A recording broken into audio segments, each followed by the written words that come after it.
And now, ladies and gentlemen, the second episode of Paul and Tony's Jar of Spanners. Well, mate, we've done it. The first 30-minute episode in the can. Loads of people have listened to it. Yeah, but do they like it? How can they not like it? Nanny's Hoover, Sawhorse, Duncan Biscuits. Yeah. People are bound to love them. Well, not according to the fan mail I've received. What do you mean? Well, I haven't showed you this before, but everybody hates it. Hates it? Not everyone. Surely there must be someone out there who likes it. Well, let me read some of the letters out. Mr. P. Bolton from Leicester writes, just listen to the show, and I must say it's the biggest pile of that I've heard since that Starbuck did shoe shuffle on Palladium. Mr. A. Norwich from Chester says, you want to know what's funny? A getting his head stuck up a with the still attached. That's funny. You two are not funny. Mr. B. Smethwick from Dunstable says, you two are a pair of picking stained, talentless and Miss W. Wigan, interestingly enough from Wigan, said until they through your Let me have a look. I mean, there must be some good ones in here somewhere.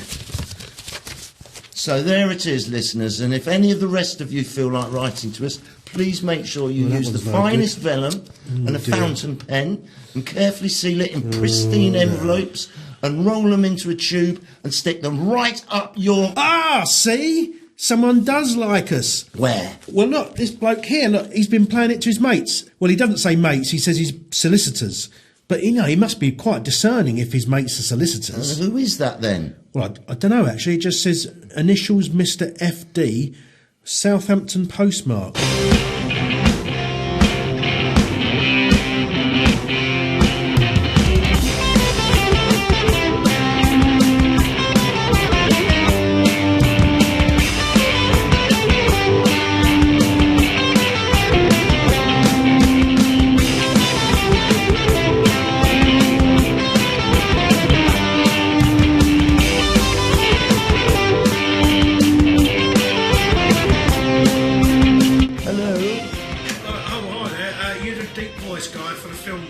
Well, yes, that's correct. I am indeed the basso profundo that you booked for your promotional recording. Welcome. Yeah, take a seat. Just take you through it quickly. New Hollywood movie. It's a real epic. Gonna need a really, really deep voice. You okay with that? Well, if you mean real gravitas, then indeed I do possess a profoundly resonant voice. People just don't take it seriously if the promo doesn't have a really deep voice. Okay, no problem. No reedy, trebly voices here. That sounds just fine. So, right, let's give it a go. Okay, ready and rolling. At the dawn of time, when wickedness was great upon the earth, God chose one man, a man who could... Sorry to interrupt. Yeah, that was really great, really great. Just need it just a little bit... You need it with more resonance, perhaps? Yeah, deeper. Is that okay? I understand. Yeah, okay, right. Take two, rolling. At the dawn of time, when wickedness was upon the earth, God chose one man. Okay, really great, but just deeper. Okay, deeper. Okay. At the dawn of time, when wickedness was great upon the earth, God chose... Look, you've almost got it. You require more basso profundo? That's it, deeper. That's deeper, yeah? Okay, rolling. At the dawn of time, when wickedness was great upon the earth, God chose one man. Yeah, that's it, you've got it. That's it, just a touch more bottom end and we've got it. Okay, ready? Rolling. At the dawn of time, when wickedness was great upon the earth, God chose one man, a man whose virtue could save mankind, and his name was... Noddy, the little man with the red and yellow car. Noddy, the happiest little fellow in Toyland. Right, not bad. Now, if you could just make that a little bit deeper, we'd be in business.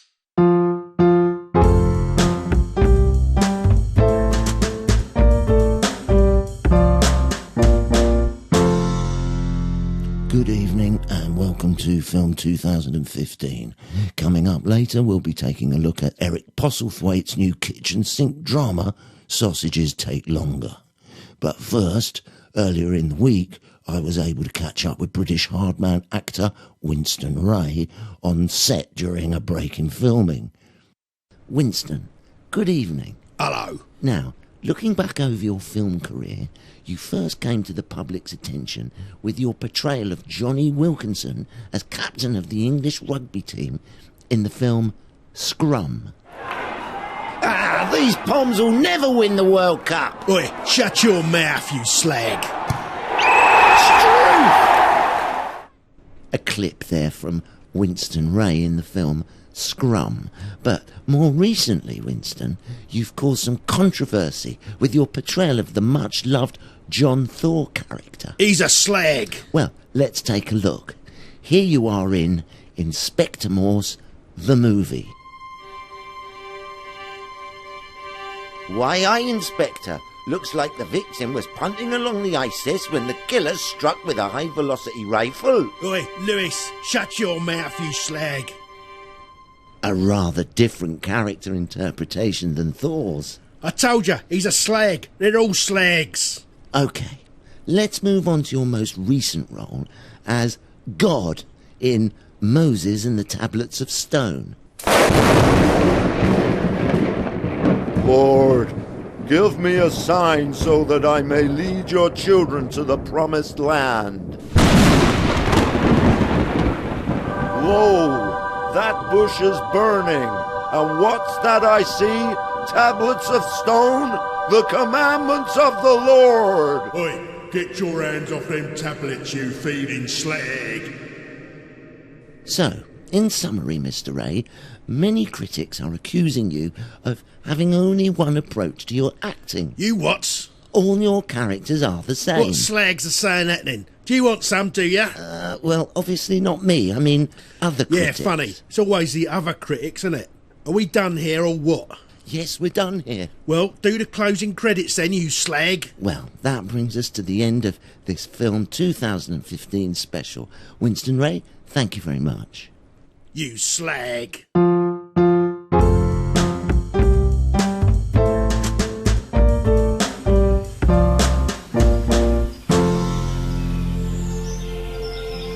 Thirsty work, this wassailing. Mind you, I always looks forward to my pint of Gruntleston Somerset Gold cider afterwards. It's the taste. They only use the finest spring water, English spring mind, from natural springs deep in the Cheddar Gorge. But it takes more than that to make a Gruntleston cider. It's the apples, you see. They only takes the best quality Somerset apples. Not like those other dodgy ciders who have all that mushy stuff, you know, when they've fallen off the tree and they've laid there going manky in the sun.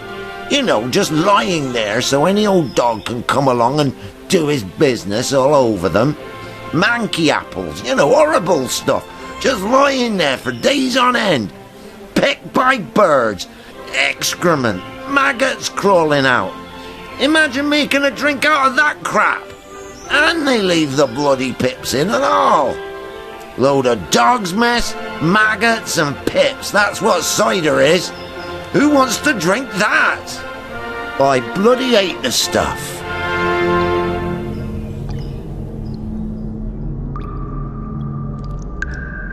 Professor, can I believe my eyes? Yes, Frederick. We have found the original manuscripts of the original chapters of the Gospels hidden in this very tomb. This will turn the Christian church on its head. All our understanding of Christ is thrown into doubt. Exactly. With these very documents, we can now prove once and for all that Jesus of Nazareth was... My God, what does this speak of that? What's going on in here? No! Leave those scrolls around, they're irreplaceable! Looks like a lot of mess to me. Leave them alone! All these dusty old papers. Touch them! Right, up they go! Up Nelly's hoo-ah! Go, pussy! Up they go! Up Nelly's hoo-ah!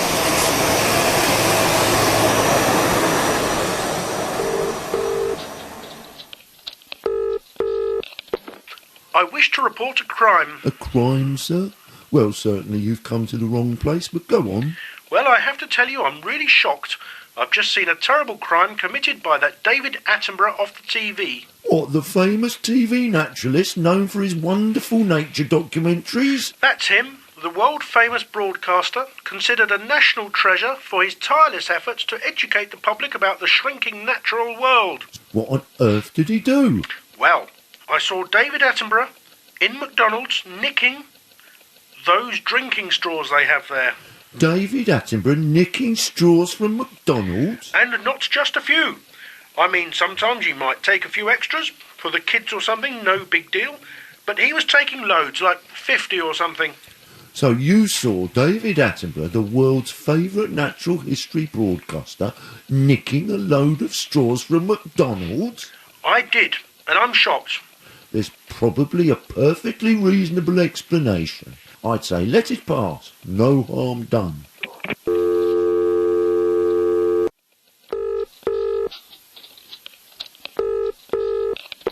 I wish to report another crime. Well, this is still the wrong place, but go on, sir. What did you see?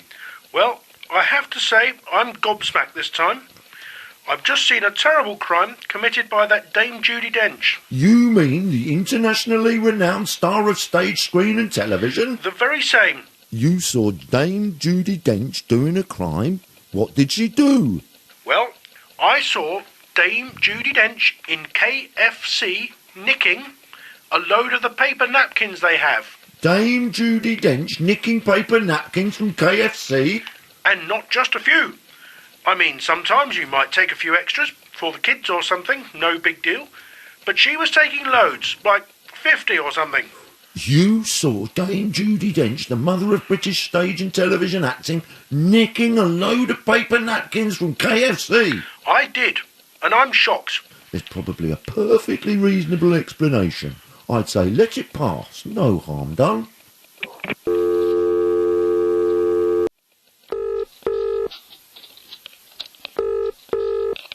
I wish to report another crime. I'm not the slightest bit surprised. Go on then, tell me.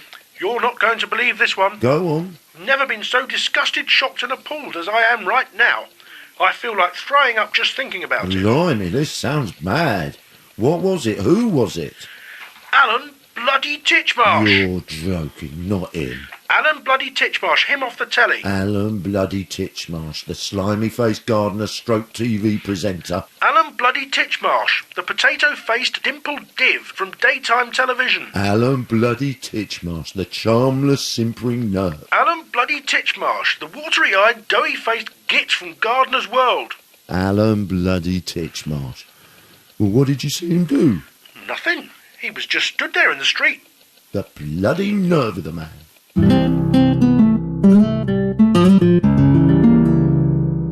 OK, you really don't like Alan Titchmarsh much, do you? I think you're going a bit too far there, though. Really? It felt right, though. Maybe you should do it in a song. Well, it's funny you should say that.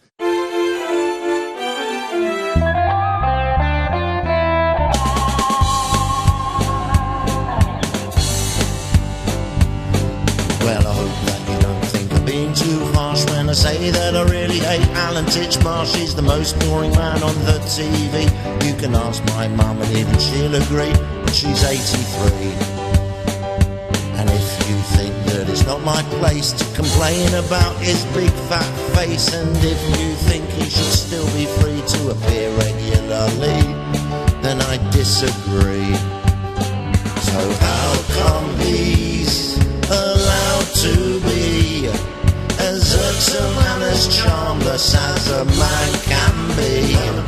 So how come he's still probably boring half the nation while they eat their tea? Now it seems he's back in style with his expanding waist and his creepy smile, with his ever helpful gardening tips, like dribble falling from his lips, never slips. All dressed up in his gardening boots, entertaining all the dull old coots who love his relaxed northern charm, while I gladly break his arm, doing lasting harm. When will we all be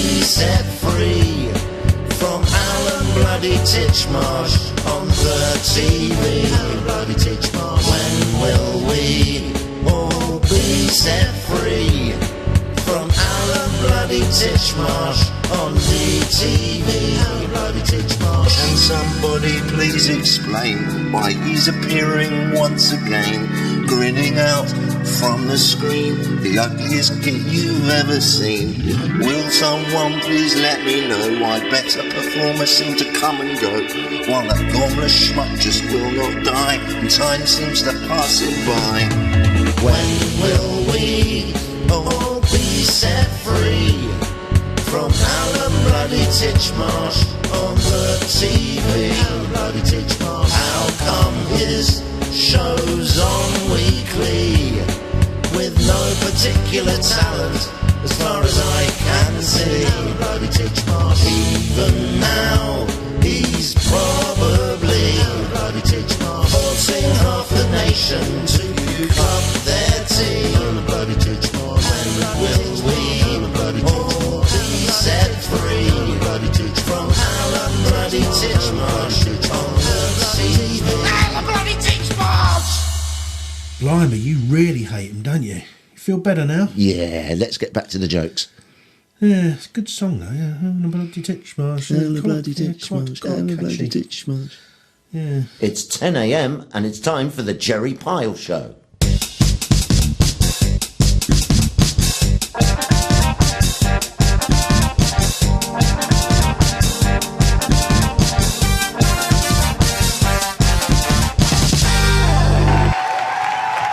Hello and welcome to the Jerry Pyle Show. Today we've got Kylie, who thinks boyfriend Wayne is sleeping with other women and wants a lie detector test. Rio wants to know if he's really the father of his 2-year-old daughter and wants a DNA test. Then we have Rita and Dave. Rita thinks Dave's been stealing from her purse and betting on the horses. We have the lie detector results right here after this break.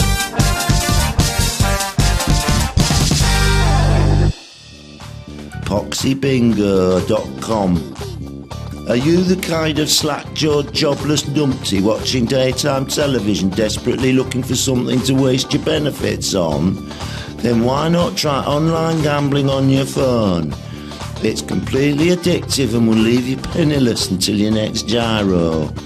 PoxyBingo.com.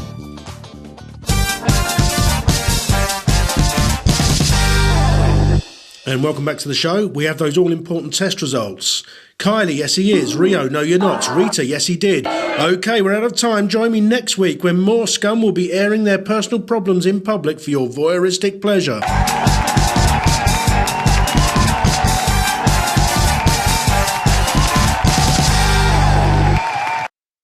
Can I assist you, sir?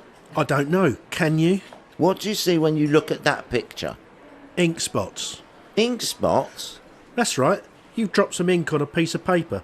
You've folded it over and then opened it up. It's a well-known psychological test. I just see ink spots. And you don't see a beautiful bare-breasted young lady? Of course I don't. It's deliberately rigged. I'm not falling for that old one. All I see is ink spots. OK then, turn the page. How about this one? More ink spots. Sorry, Doc, you're not going to catch me out. Are you sure that you don't see the outline of a nipple there? I mean, it seems quite obvious to me. I see no nipple, no breast, no naked lady. You just want me to say I do so you can come out with some tired old Freudian analysis saying I'm obsessed with sex. Well, it ain't going to happen, see? I see ink and nothing but ink. OK, final picture. This one's a bit older. Haha, nice try, Doc, but I'm not falling for it. You want me to say that I can see my mum getting her boobs out so that you can say I suffer from an Oedipus complex. Well, I'm sorry, I don't see my mum, I don't see my mum's knockers, I just see the ink. Hard luck, clever dick. Look, do you want my help or not? All right, Doc, don't get out your pram. Just because I'm not falling for your introduction to psychoanalysis mumbo-jumbo. Look, I've had enough of this. Ooh, get him. Out-psyched by a mere layman. That won't go down very well with your head-shrinker university mates, will it? Well, I don't see your filthy pornographic images. That's all in your mind. All I see is ink, a load of bloody ink. So stick that in your obsessive-compulsive, passive-aggressive pipe and smoke it. So what do you say to that, then? I say, if you're not going to buy that copy of Razzle, kindly leave the shop. I have a whole queue of people waiting to be served. Twat.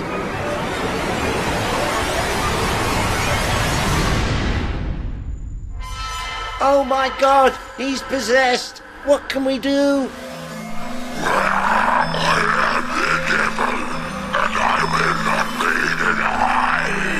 Make way, I'm a priest. What's needed here is an exorcism, and you can stop that bloody hippie music for a start. Now, what's to be done?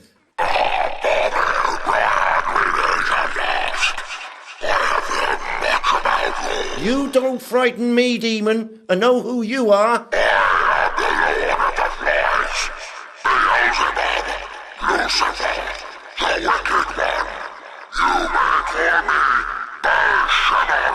I'll not be calling you anything of the kind unless you stop with that silly voice.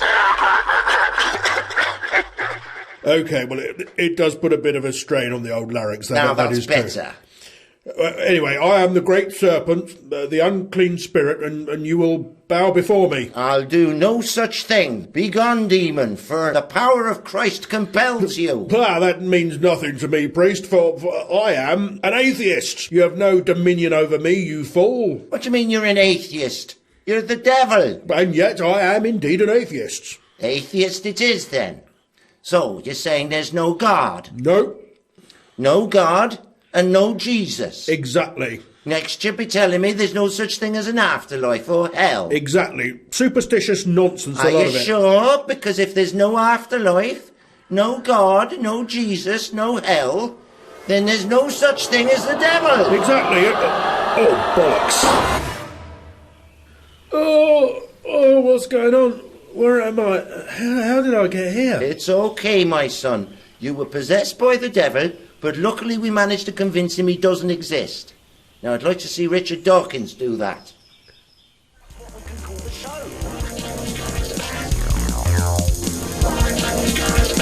what we can call the show.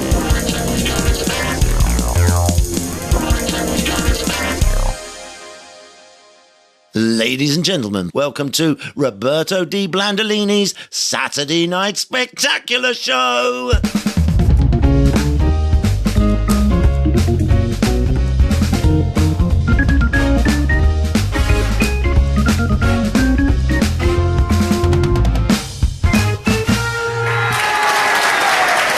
Thank you so much, Bruce. Thank you so much, everyone. It's a real pleasure to be here. And so to my first guest, after massive success in his last movie, A Cop, A Gun, Bang Bang You're Dead, in LA, 2, Hollywood's #1 male actor and winner of last year's Rear of the Year award, the one and only Steve McGreen. Let's hear it, folks.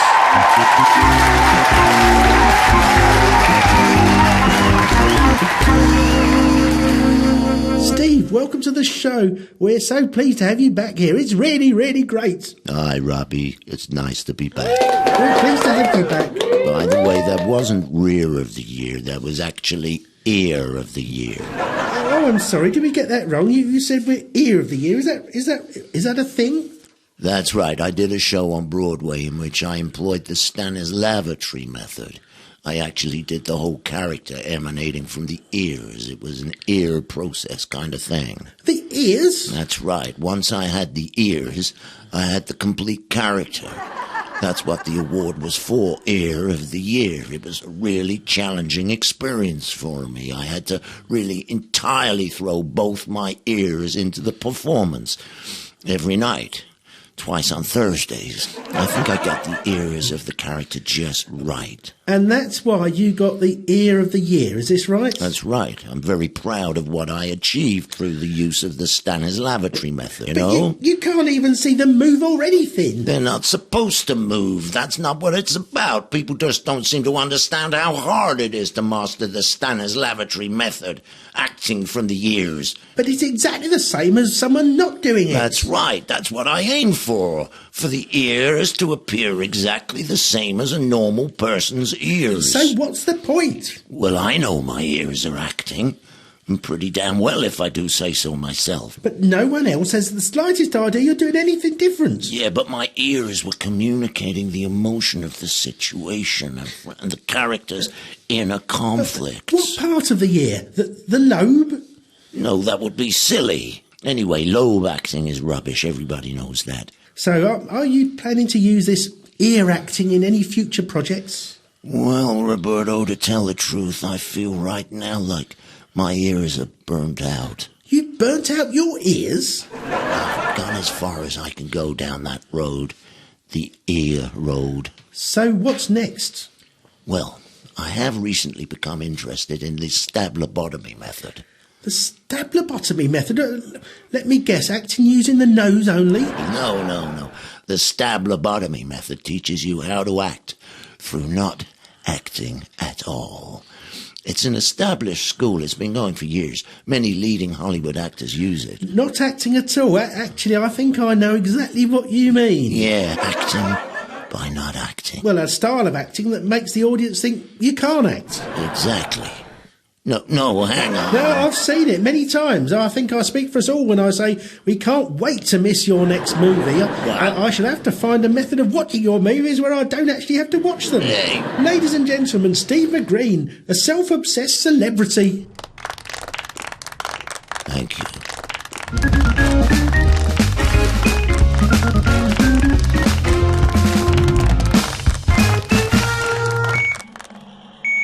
Scalpel, please, nurse. Yes, Doctor.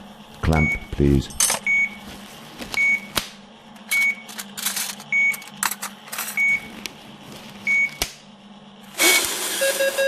Doctor! Quick, nurse, we're losing him. 20 mils of adrenaline and call the crash team. What's going on in here? My God, what are you doing on them? There's blood and intestines all over the Get place. out of the way. It's very unhygienic. Right, up they go. Up Nanny's Hoover. No more fussing. Up they go. Up Nanny's Hoover. Oh my God, Doctor, he's waking up.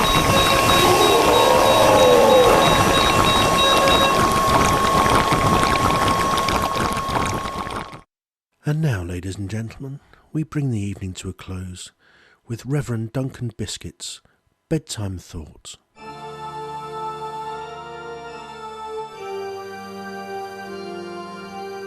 Good evening, ladies and gentlemen, or should I say, friends. Welcome to another bedtime thought, or as I like to think of it, a little thought to rest your head so you can be in peace and rest in your bed and not have any nightmares. Because we all have nightmares, don't we? Dark thoughts that disturb our rest and keep us awake at night worrying when we should be resting, don't we? We all have little gloomy ideas that threaten us in our slumbers, a brooding menace that visits us in the dark, dark night, don't we? Well, I know I do. And you know, as I pass among the people in my daily work, those poor, poor souls like yourselves, whom God seems to have just forgotten, people who can find no forgiveness as they face eternal damnation. As I pass among them, they say to me, Reverend, can I ever find forgiveness and the sure and certain hope of some kind of peace, so that I can rest in my bed at night? And I say to them, no, there is no hope, there is no mercy. And you know, those people, those scared and lonely people, they say to me, Father Biscuits, how do you find hope when there is none for us? How can you sleep peacefully while we are tortured with thoughts of torment? What's your secret, Father? And you know what I say unto them? And this is my message for all of you listeners tonight. Do you know what I do so I can sleep peacefully each night? I drink a bottle of scotch and take half a dozen downers. It never fails. So, good night, brothers and sisters. I'd say God bless, but he won't.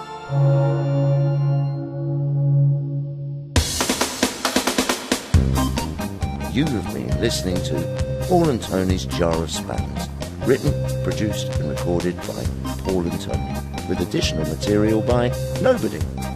This has been a Snotty production on behalf of Snotty Records.